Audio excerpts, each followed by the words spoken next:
My name is Clara Mendez. I am 45 years old. I live in a quiet town near the sea. I work as a photographer. I live a quiet life. Just me and my tiny apartment. My routines were comfortable, built over years of quiet living. I had accepted that my life would be predictable and calm. I'm not rich, but I am comfortable. I enjoy simple mornings and long walks by the ocean. I never expected love to enter my life again. I thought that chapter of my life was completely closed. One afternoon, I went to a small bookstore cafe. The place smelled strongly like old paper and fresh coffee. The cafe was my personal safe space, always quiet and predictable. I liked to sit in the back corner where no one noticed me. That day, a man walked in, tall, about 30 years old, with soft blonde hair and gentle eyes. His presence felt suddenly bright in the muted light of the store. He looked so young, and I felt a small, foolish hope just by looking at him. His clothes were clean but worn, and he carried a backpack that looked heavy. He ordered a tea and checked his pockets. I noticed the worry on his face. His movements were nervous and careful as he searched. He counted his coins twice, shaking his head slowly. I wondered if he was struggling with a big problem. Something inside me pulled toward him. It was a strange, powerful feeling, almost like fate had pushed me. "Are you okay?" I asked. He looked up, surprised. "Yes, just a little short on money today," he whispered. "I can pay for your drink," I said gently. My voice was soft, trying not to embarrass him. I felt a warmth in my chest from the simple act of helping. At first he refused, but then he accepted with a shy smile. His name was Oliver Grant. He was a writer, working on his first book. He spoke with a hopeful energy, even though he looked tired. He told me he often came there to think. We talked for almost an hour. He was charming, calm, and full of dreams. I felt lighter, as if someone had opened a window inside me. The time went by quickly, and I laughed easily with him.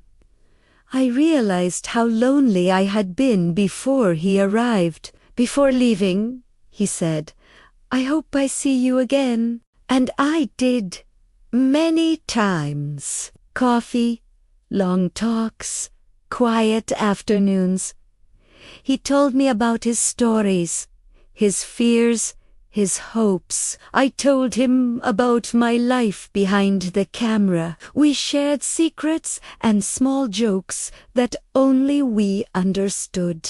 Weeks became months. He held my hand, kissed my forehead, stayed with me during sunsets. The feeling of his hand in mine brought back a youth I thought I had lost. I sometimes wondered about the age difference, but his kindness made me forget. He made me laugh in ways I hadn't in years. I felt young, seen, and truly alive. One night, he rested his head on my shoulder. "Clara," he murmured, "I think I'm falling in love with you."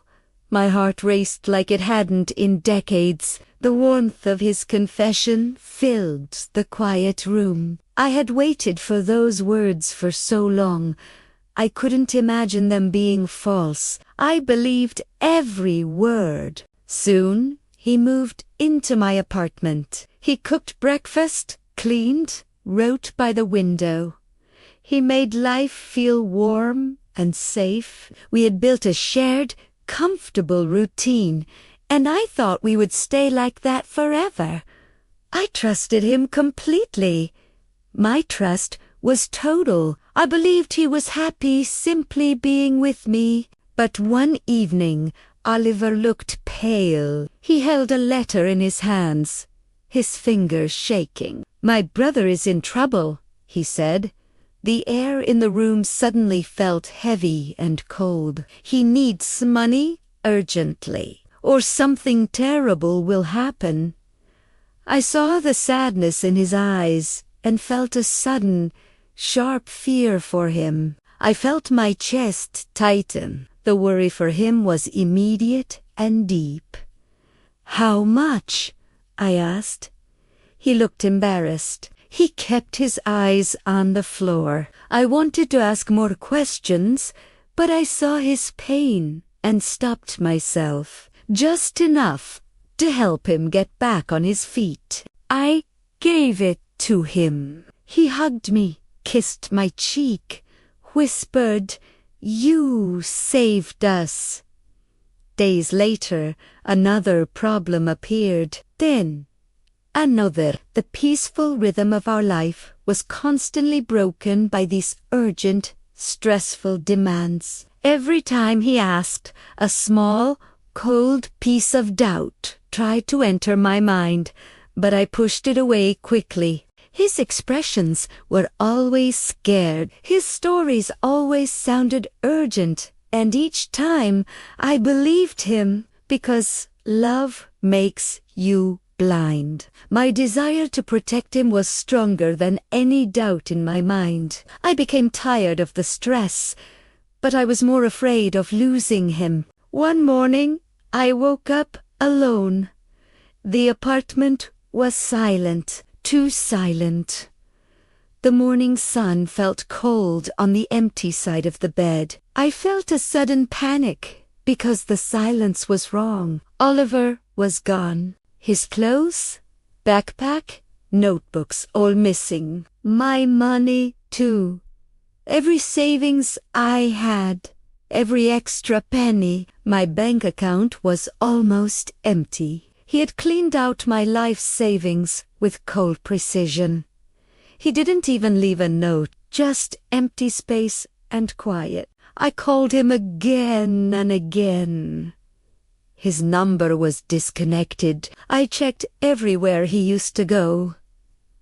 No one had seen him. The terrible, cold truths began to settle in my mind. The panic became a hard, heavy weight. That was the moment the truth hits me. He never loved me. He never needed help. He only needed what I could give. The realization was sharp and final, leaving me empty. All the promises, the kisses, the sweet words, they were all a part of the lie. My legs gave out. I cried until no tears were left. My heart felt broken, used, hollow. Love had become a lie. I felt the weight of my own foolish trust. I spent days feeling weak and ashamed of how easily I had believed him. But with time I rebuilt myself. I worked harder, learned more, grew stronger. I made a conscious choice every morning to get up and face the world. It took many months to stop looking at the empty corner where he used to write. Pain became wisdom. Loss became a teacher. Today, I live peacefully again near the sea. I still photograph the world with new eyes. I am stronger, wiser, and careful with my heart, and I will never forget what I learned. Love can shine, but when love becomes a lie, it teaches you how to rise.